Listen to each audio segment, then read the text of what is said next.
Desa Tokoh Podcast sekarang ke daerah Bantul ya? Bantul. Bantul, ketemu Mas Ijrol dari Media Legal. Lama tidak bertemu. Oke Mas, apa kabar Mas? Baik.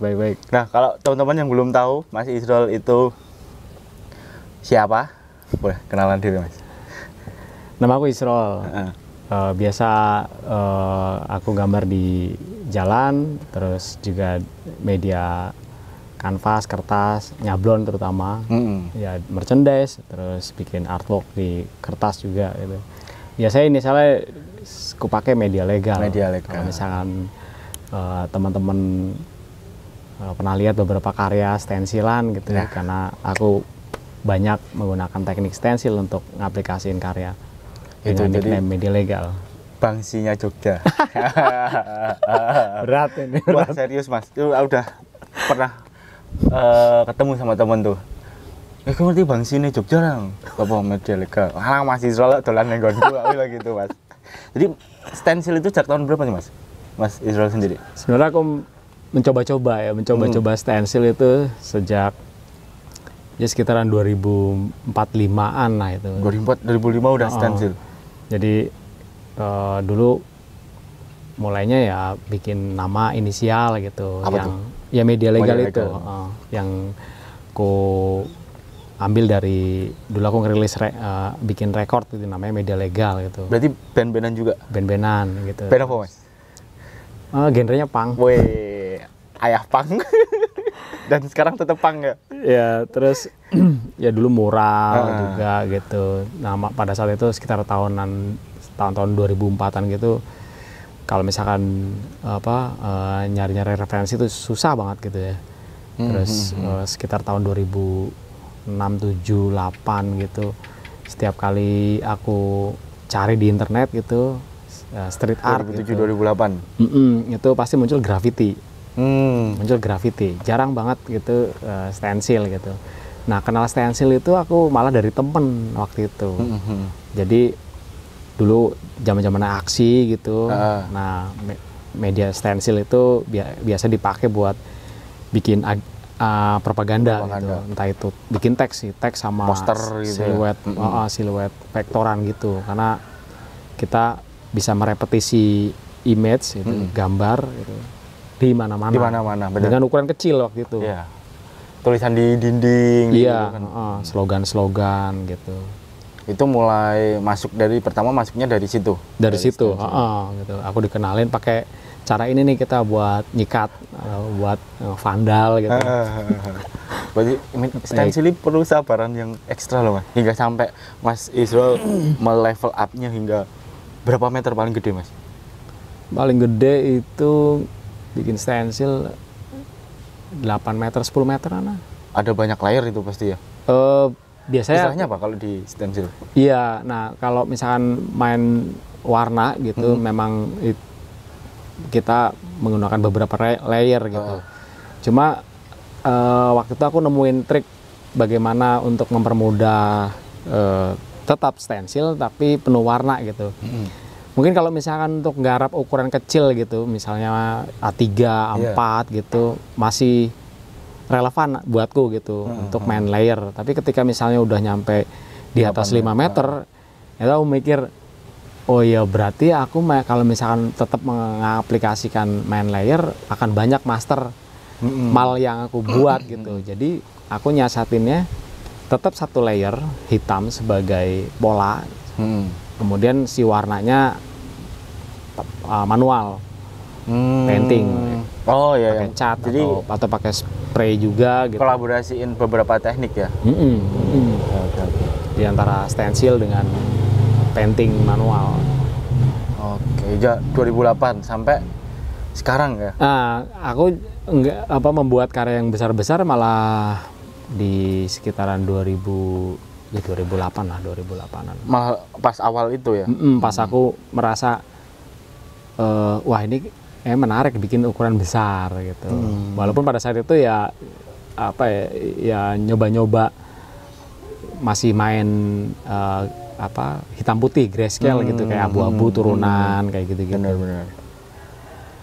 Waktu 2008 sampai sekarang, dan media stensil masuk ke pada akhirnya merchandising. Nah itu Merchandising tapi yang saya bilang itu Mas, memanfaatkan segalanya yang ada di jalan. Kayak apa tuh, besi, tulisan-tulisan di jalan itu Mas Idol mbok ambil terus mbok gambar. Jadikan suatu apa ya, karya bernilai guna juga kan. Iya, apa ya, ya aku coba untuk memanfaatkan benda yang ditemui sehari-hari gitu ya, di jalan terutama gitu, karena emang tiap hari tiap hari di jalan gitu ngeliat kayak menarik nih, kayak misal contoh plang atau plat gitu. Itu adalah artefak atau benda yang emang menarik ini gitu kan, direspon gitu dengan stensil gitu, kayak apa ya, keras banget gitu loh, dan nyawanya tuh ada di situ gitu. Ada di situ. Street art banget gitu. Itu. Pameran pertama kali kapan Mas? Pameran pertama kali, pameran tunggal pertama kali aku malah pada saat aku beranjak ingin pindah di sini. Jadi tahun 2010 itu aku ditawarin, dulu zamannya Facebook ya.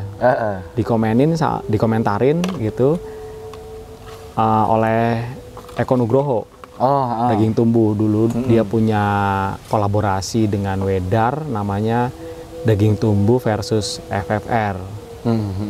Jadi di Jogja gitu. 2010 aku dikomenin, ditawarin. Komennya tuh dia nawarin mau pameran di tempatku nggak gitu. Wah, oke juga gitu kan. 2010 tuh.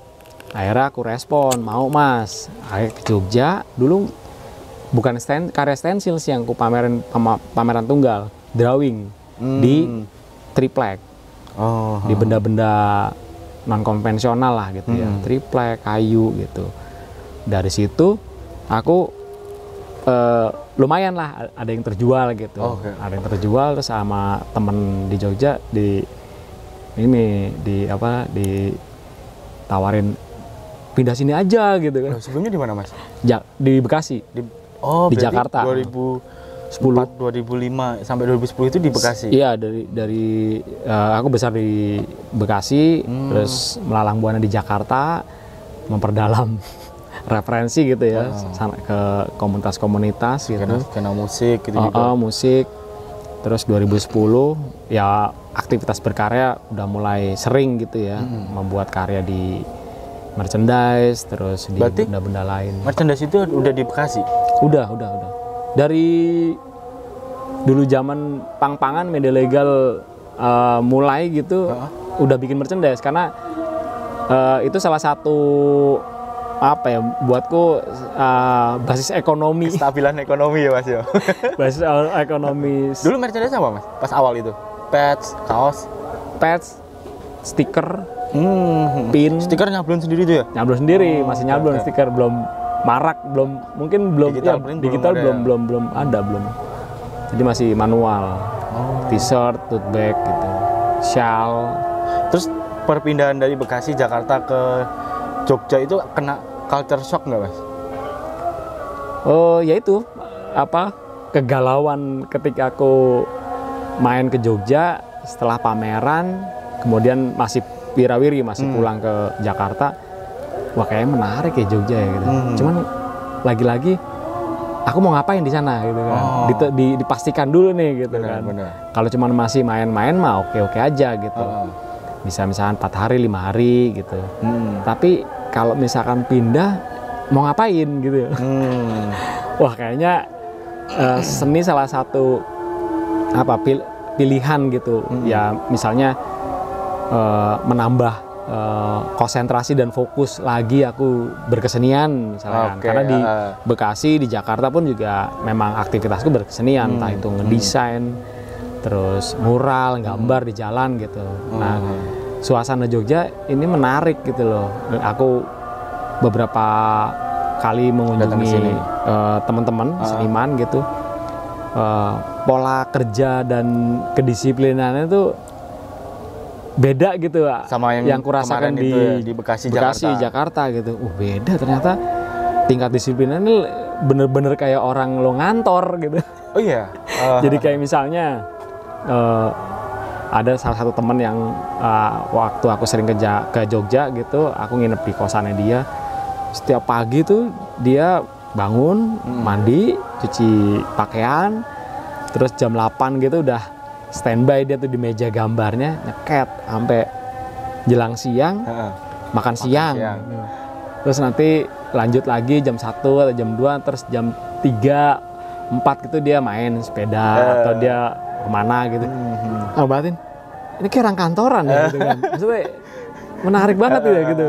Pola-pola kerja disiplin seniman kayak gitu kan. Beda sama aku di sana berantakan gitu kan. Bangun siang gitu. Jamnya kebalik ya? Jamnya kebalik. Itu sesuatu yang menurutku wah kayak asik juga gitu kan. Terus, ya itu akhirnya aku memutuskan sekitar tahun 2011 benar-benar memantepin ya wes.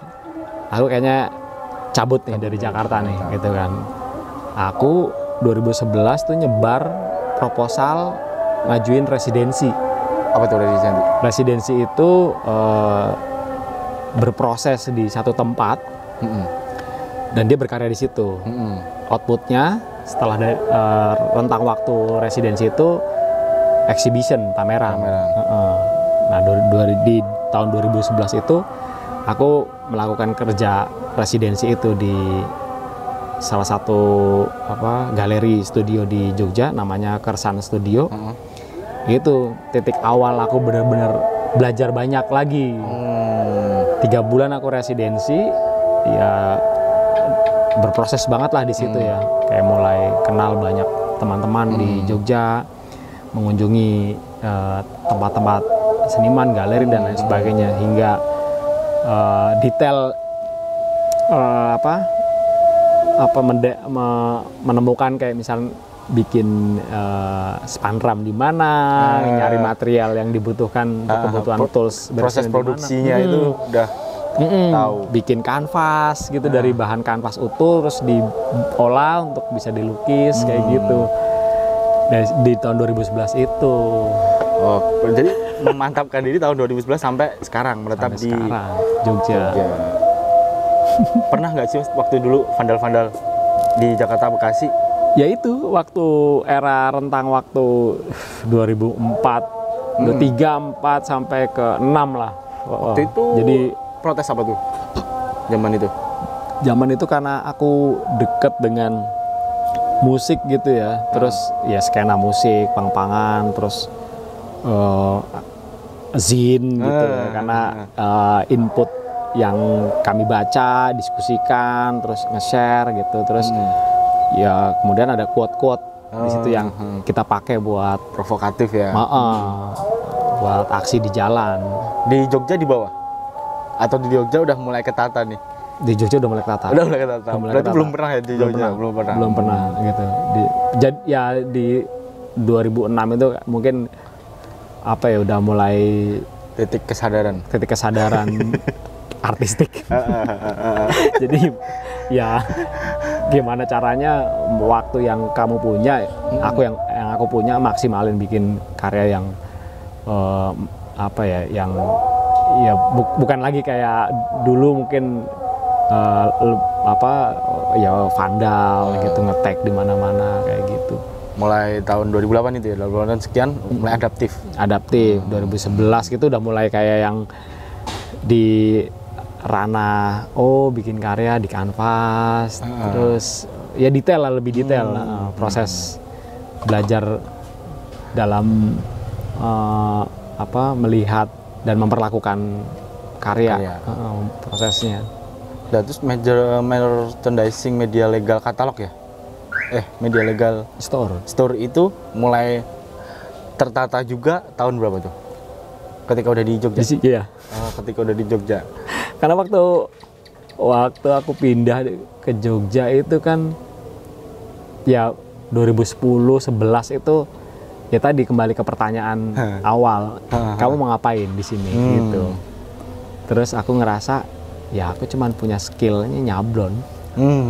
Jadi kestabilan ekonominya pertama, Jogja misal karya belum terjual bisa disablon merchandise, itu. Jadi ya wis, aku setelah nikah 2012 pindah, ya pokoknya benar-benar menetap di sini, menikah 2012, lalu menata gimana caranya membuat kantor di rumah gitu.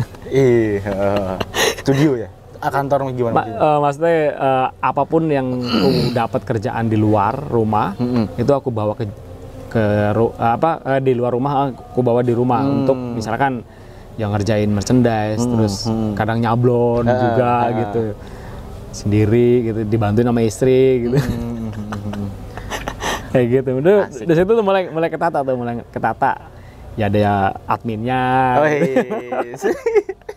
Ada adminnya gitu, ada yang ngelola pengeluaran, penghasilan, terus aku produksi, ngepromosiin. Iya, seniman itu harus selesai dengan itu ya Mas ya. Iya. Supaya tetap mudinya berkarya itu nggak terbagi-bagi. Betul. Jadi emang harus tetap sih yang utama dipikirkan adalah itu urusan menata itu, manajemen ya, manajemen dari hal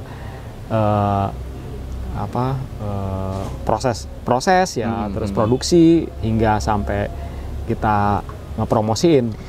Waktu udah pindah ke Jogja, setelah Media Legal Store juga tertata, kerja seninya tertata. Tuh Mas Israel untuk berkarya itu jemput bola atau ada dari instansi, ada dari pemerintah menawarin kerjaan atau jemput bola Mas?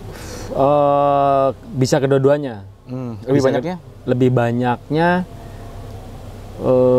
karena itu ya, karena aku mulai merasakan media legal sebagai brand yang emang aku perlakukan sebagai bayi gitu ya. Betul. Sebagai bayi, aku besarin gitu. Terus aku bawa kemana-mana gitu loh, gitu. Ya aku mulai merasa, wih ternyata kemedol ya. Aku kemedol ya. Udah. Dan beruntungnya lagi juga adalah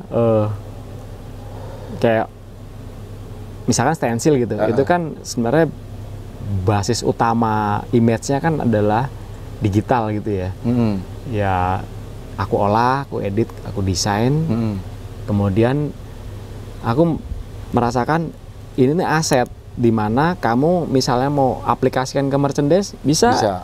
Kamu aplikasikan ke jalan dalam bentuk mural gitu juga bisa. Gitu. Dan kalau misalnya kamu mau dibuat lagi sponsor untuk apa itu juga bisa. Itu bisa. Ya beruntung banget gitu dengan gambar yang aku buat itu disambut sama market. Bener. Disambut sama market, terus orang kenal media legal gitu. Akhirnya bola datang sendiri gitu. Kadang juga aku ya memperkenalkan juga gitu. Ya tergantung situasi sama target. Oke, karena waktu cepat berlalu, tadi kan di luar, terus sore cepat gelap, akhirnya pindah ke dalam. Ini studionya Mas Israel. Studio Sensil, studio sablon juga ya? Iya, tempat berkarya. Tempat berkarya. Sebenarnya saya kesini itu mau ngambil pesanan. Pesan Mas Israel itu bisa bikin apapun dari apapun. Beneran ya Mas. Dari ban ini nih. Ban ini bisa jadi suatu karya seni. Besok bakalan direview di Tisa Toko. Bikin apa? Nah, itu besok. Ya Mas ya. Kalau enggak ngene radulan ini aku ya. Kalau enggak kayak gini aku enggak main ke sini. Padahal cuma Solo Jogja dekat ya. Iya. Jarang ke sini. Belum pernah ke sini, malah ke sini pertama kali ini. Jadi di studionya itu di samping ruang Gulma. Komunitas Ruang Gulma. Komunitas Ruang Gulma, untuk teman-teman yang tahu di Jogja pastilah tahu komunitas Ruang Gulma. Ini sementara pasif. Iya. Lagi nggak ada kegiatan mereka. Mas Israel sehari-hari di sini, di studio ini. Hampir setiap hari di sini. Kalau nggak di luar, ambil ke sini. Sini ya. Bikin apa aja Mas? Tuh. Kayak ini nih. Ini bisa jadi nih. Tuh kan. Ya macam-macam ya, di sini ya kadang bikin karya kanvas, kadang karya kertas gitu. Stensil itu yang motongin itu. Kadang ngating juga buat ngating di sini.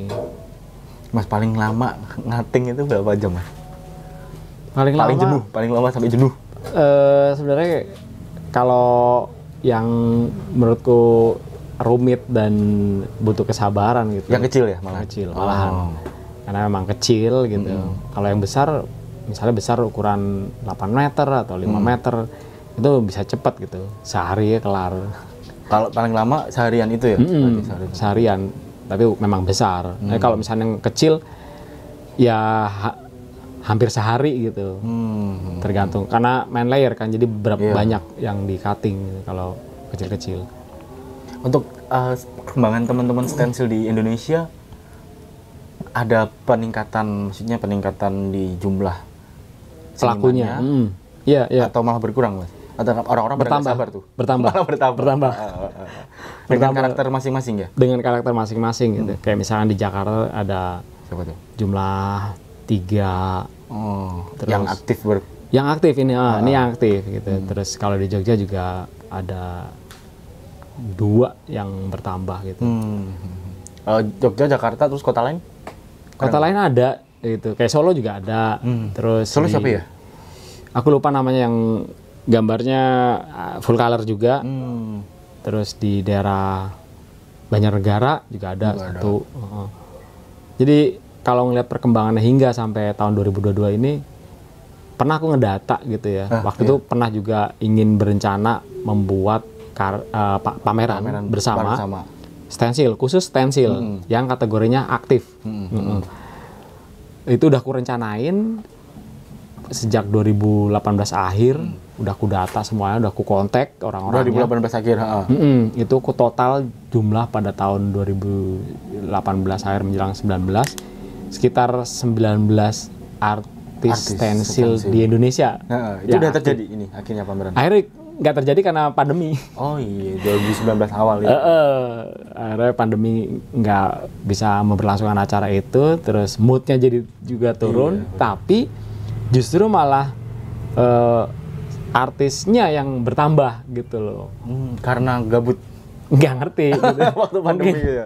Mungkin karena terpenjara di rumah mungkin ya, jadi mereka mungkin bisa berkarya di situ. Ya mungkin itu juga, ya nggak tahu kalau itu ya. Tapi aku malah melihatnya street art ya, secara garis besar yang sangat besar sekali perkembangannya. Nah muncul juga tuh stensil-stensil yang emang dia memilih teknik itu gitu. Jadi aku ngelihatnya kayak sering banget tuh aku di DM gitu kan, di say hello gitu kan. Ya cuma bisa ngasih semangat gitu. Ya sama kadang nanya-nanya teknis gitu. Entah itu kertas, cutter, pisau, nyari ini, nyari itu, gimana caranya nggarap ukuran sekian gitu. Ya tetap tak layanin gitu loh maksudnya. Gitu. Terus ada juga yang suka ngusulin Mas bikin pameran khusus stensil gitu. Iya, udah ada rencana, cuma belum terrealisasi aja gitu. Ngomongin soal pandemi, Mas. Kemarin pandemi itu ngaruh banget nggak? Ngaruh di mobilitas. Otomatis di karya di jalan juga berkurang. Iya. Drastis. Akhirnya aku bikin karya kecil-kecil. Nah itu Mas Ijrul mengisi apa tuh waktu diisi dengan apa itu masa pandemi? Bikin merchandise. Bikin merchandise malah meledak gitu ya? Iya. Merchandise. Jadi aku juga ngeliatnya sebenarnya di pandemi ini kalau urusan selling gitu ya nggak ada hambatan sih sebenarnya gitu kan. Online malah lebih jaya ya? Malah lebih jaya, lebih kenceng. Beruntung banget tuh pedagang-pedagang online.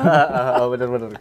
Kemarin di setahu juga waktu pandemi malah ya stabil sih. Iya, jadi bukan aduh gara-gara pandemi nih jadi dagangan. Bener. Enggak. Konser juga nggak ada kan? Iya. Otomatis spend money anak-anak, teman-teman hilangnya ke merchandise. Liburan juga nggak ada.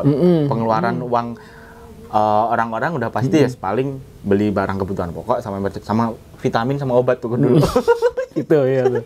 Jadi kayak misalkan orang pada kembali ke dalam kan, ke rumah gitu ya. Nata gitu, entah itu beraktivitas di dalam rumah gitu. Jadi kalau kayak selling gitu merchandise aman sih yang aku rasain, bahkan juga ada beberapa karya yang laku terjualnya dari situ gitu.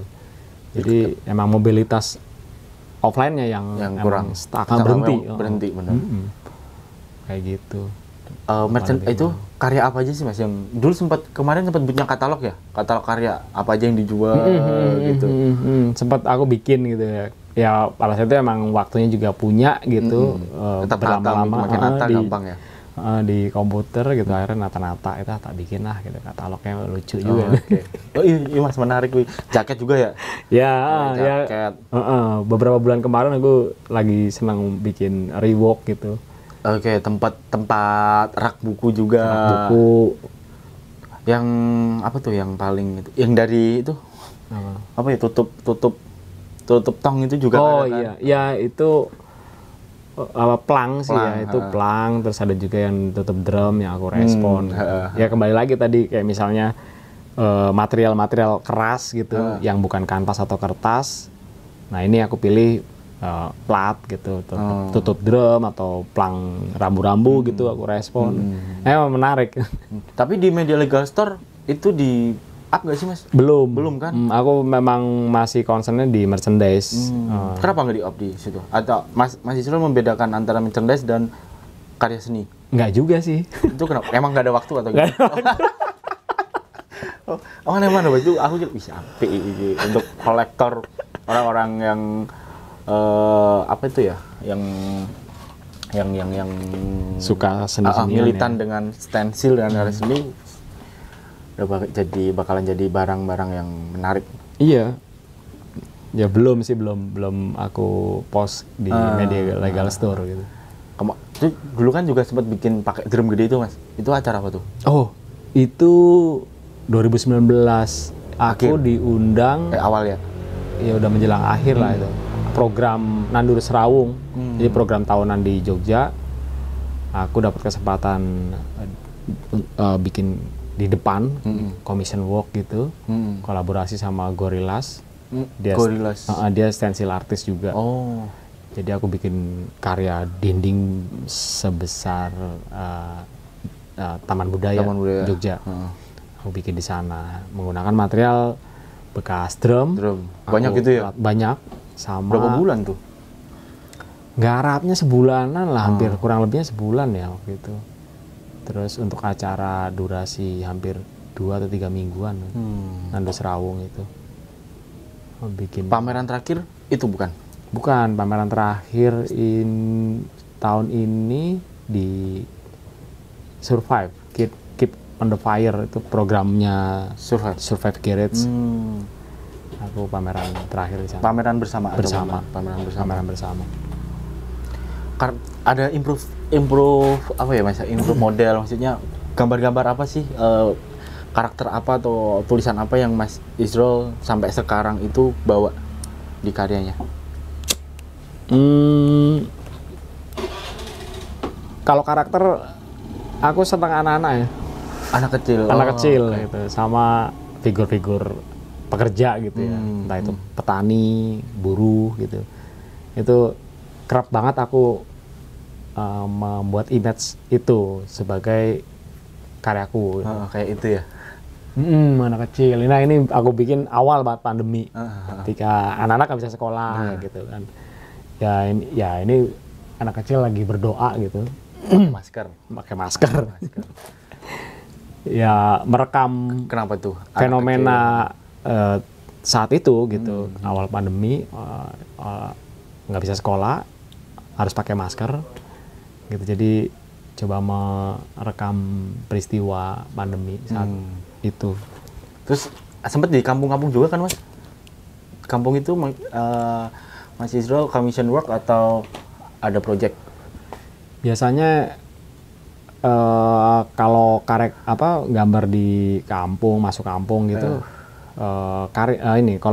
project. Misalkan entah itu Karang Taruna yang bikin, acara kampung bikin. Nah itu berbeda yang aku alami ketika di Jakarta atau Bekasi gitu. Gimana tuh? Ya kalau di Jogja kan banyak kegiatan-kegiatan kampung gitu ya. Oh di Jakarta Bekasi Jarang. ada jarang ya. Paling 17-an. Ya iya. Sponsornya tembok gitu ya di 17 Agustusan tuh biasanya tuh kalau di sana gitu, kalau di Jakarta Bekasi. Tapi kalau di sini banyak banget di tiap tahun, biasanya di pertengahan tahun kampung gitu nyelenggarin acara tuh. Bersih dusun, macam-macam lah gitu nama-nama itu gitu.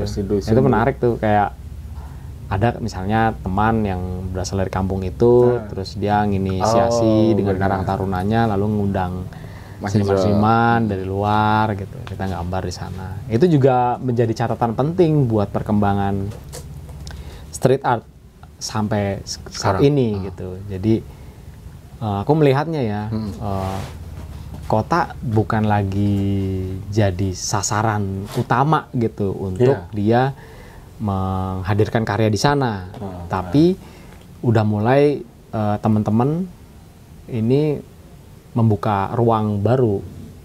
Benar. Ya kampung itu gitu. Itu menarik sih buat catatan perkembangan saat ini. Jadi mendekatkan lagi si seniman karya di tengah warga gitu. Ya mendapatkan nilai lebih dari situ kalau aku lihat. Dari misalnya dia gambar di situ udah pasti usianya akan panjang. Iya mas, di tembok aku kadang gini mas. Aku sayangnya gini mas. Wah, gambarnya apik-apik neng tembok, gue nek temboknya dicat piye ya, nek temboknya digaru piye. Iya. Jadi usia bener dari waktu dari beda kayak misalkan gambar di tengah kota gitu kan. Itu kan emang jadi kompetisi ya. Entah itu dia ditablek sama poster spanduk atau dicat ulang cat ulang gitu. Jadi kayak misalkan teman-teman yang pada buka ruang ke kampung atau ke pinggir itu beruntung banget. Pertama dari usia waktu, kedua karya itu jadi bagian bareng bersama gitu. Warga, seniman, ketika seniman mau ke sana lagi, dia jadi kenal sama warganya, ada proses rumahnya. Interaksi juga antara karya seniman dan warga di situ. Kalau di kota kadang ya udah gitu, orang-orang yang di samping juga mungkin nggak peduli sama itu, cuman benar. Jadi plus lah gitu. Selama proses dia berkarya pun juga yang nggak tergesa-gesa misalkan, dia bisa maksimal. Malah jadinya kadang disambut baik dengan warga sekitar ya. Disuguhin macam-macam. Itu kadang itu makanya gambarnya masih jelas apa-apa gede. Nang tembok ya lu piye ya, sayang gue ya. Jadi menurutku perkembangan sekarang menarik.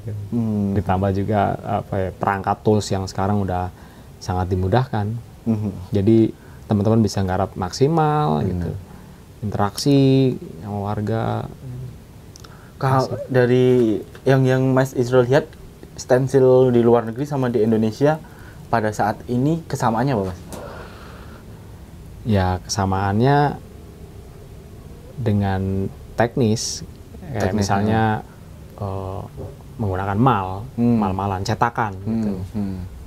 Cuma kalau ya setiap tempat pasti beda punya konteks beda-beda gitu. Konteks karyanya betul kayak misalnya di Indonesia sangat kentara banget lah gitu, kayak ngomongin isu gitu terkini, terus merespon situasi nasional yang terkini gitu. Jadi ya beragam banget gitu. Ada juga yang dia mengeksplor font-font Honocoroko gitu.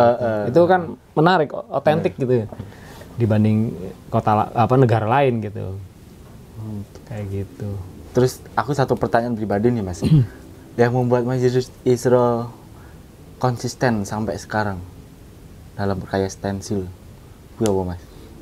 Aku masih bisa desain. Itu tadi kayak apa tuh? Aku kembali ke obrolan tadi itu kayak basis. Kan gini Mas, seniman kalau udah jenuh atau udah selesai dengan aku sih soalnya ini udah kayak gini, dia udah karya kerja seniku tak nggo sampingan bae, aku tak liyane yang lebih settle atau yang lebih gimana. So ini tekan seperti ini ngene well banget loh. Ya memutuskan untuk memilih hidup dari berkesenian nggak? Ya ketika waktu 2007 aku pernah ngantor. Jadi orang kantoran. Di korporasi. Jadi kantoran. Kerja formal yang tiap pagi masuk, pulang sore gitu. Nah, dari situ 2008-9 nganggur, memperbanyak teman. Terus aku memutuskan untuk ya udah totalitas berkesenian. Nah, memilih stensil karena pada saat itu memang juga nggak cukup banyak yang melakukan itu. Nah, supaya menjadi pembeda gitu ya. Street art masih ketika nyari street art ya graffiti gitu kan. Aku pengen cari yang beda gitu. Stensil akhirnya aku tekunin itu sampai sekarang ini gitu. Karena pertama ya itu basis utama ketika desain, outputnya mau kemanapun nih, kayak ke karya stensil untuk di tembok, di ruang publik, untuk advertising masuk, untuk merchandise juga. Nah itu yang akhirnya buatku tinggal explore apa lagi nih gitu dari teknik ini gitu. Santai tapi sibuk.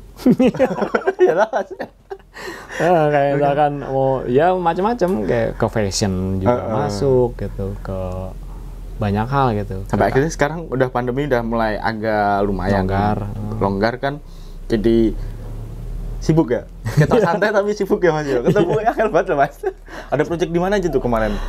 Kemarin terakhir garap di gudang food station itu gudang terbesar se-Asia Tenggara di daerah Cipinang, Jakarta Timur. Hotel sama tempat makan gitu juga jadi tempat Mas Ijrol juga dalam karya ya? Ya itu hasil dari proses dan konsisten itu akhirnya menuai banyak hal gitu lah. Akhirnya orang tahu, orang ingin memiliki karya gitu, terus diundang gitu karena konsisten. Itu konsisten sampai sekarang gitu. Jadi ya wis akhirnya kemana-mana. Akhirnya sekarang Mas Ijrol memetik buah dari hasil konsistensi dan disiplin itu ya Mas. Disiplin Jogja itu berarti ngajarin disiplin banget ya?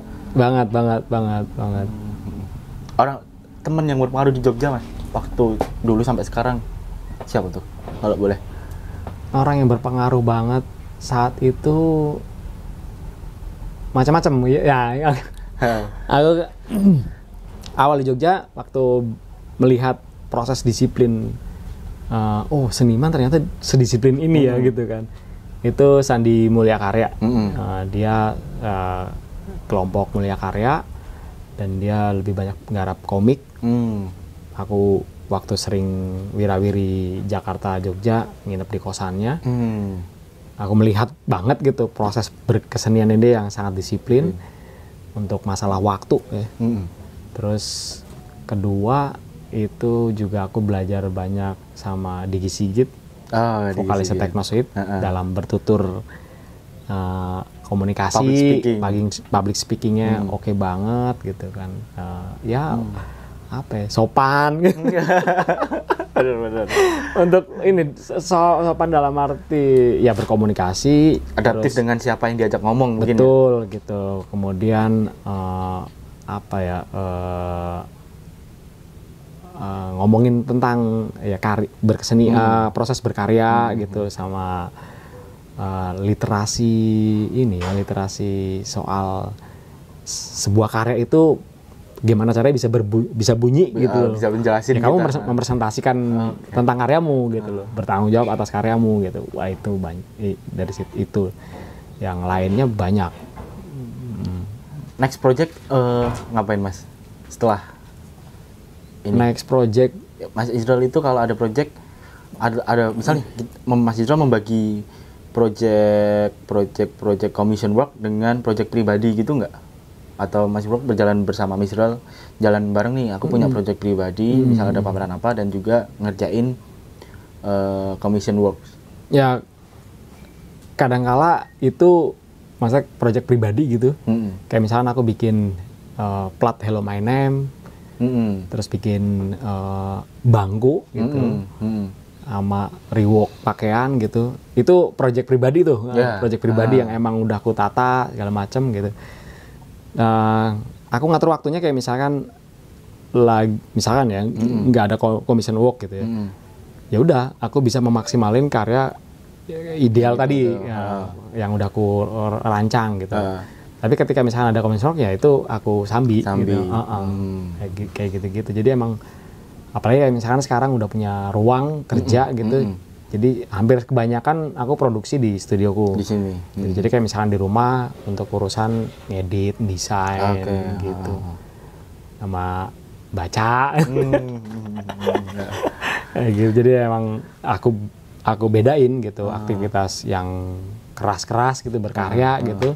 Entah itu bikin karya yang dari plat atau yang main cat semprot gitu. Kalau di lapangan dibantu teman atau sendiri, Mas? Kalau yang gede-gede itu? Kadang-kadang dibantu teman.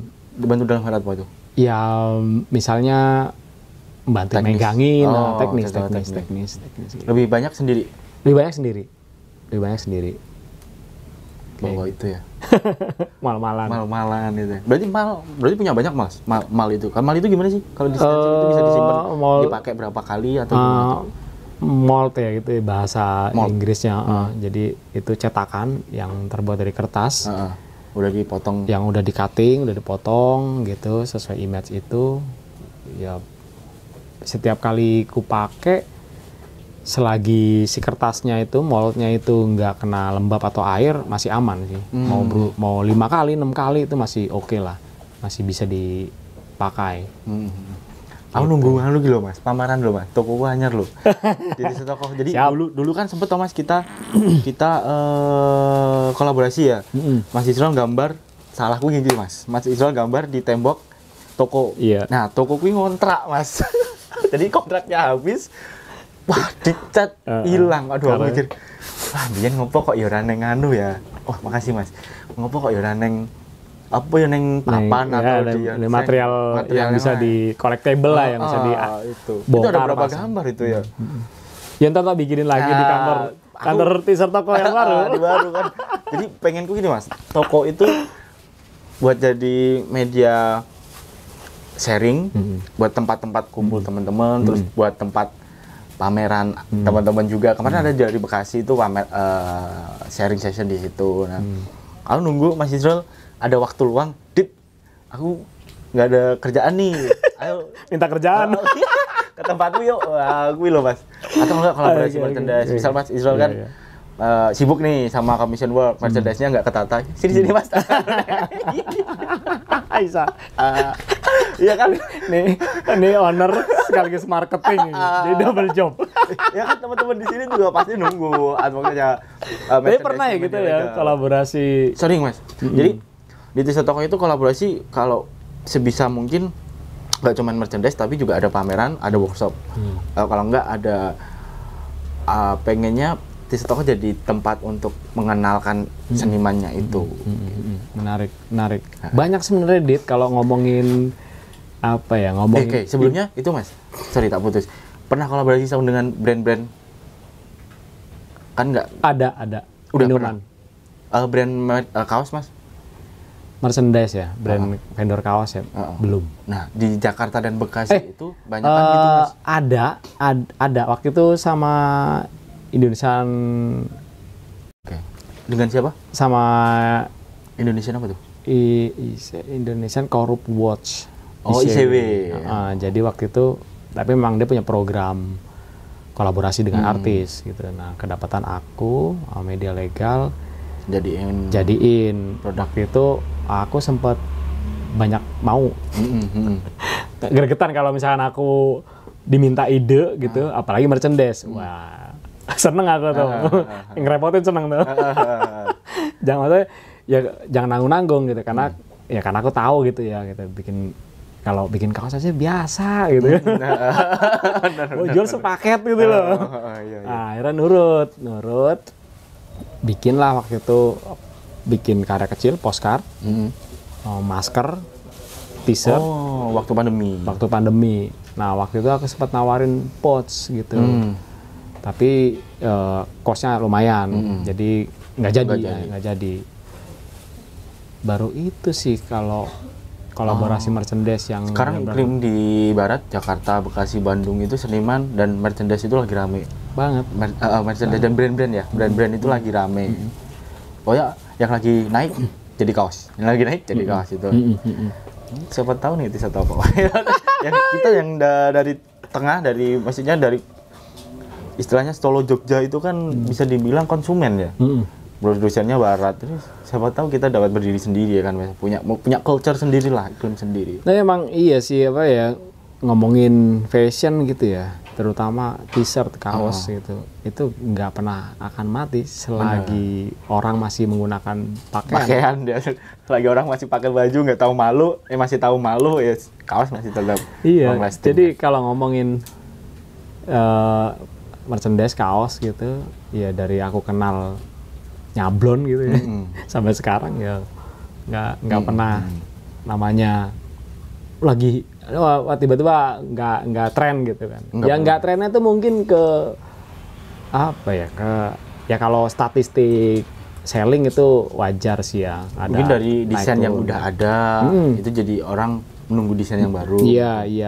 Nah sekarang desain-desain yang lama tuh yang malah lebih ke ya sekarang udah, kalau misalkan ekosistem brand itu udah jadi mapan gitu ya. Ketika misalnya ya si brandnya nih apa nih gitu, misalkan dari seniman misalkan, itu otomatis tuh si fansnya tuh banyak gitu kan. Nah, itu jadi setiap kali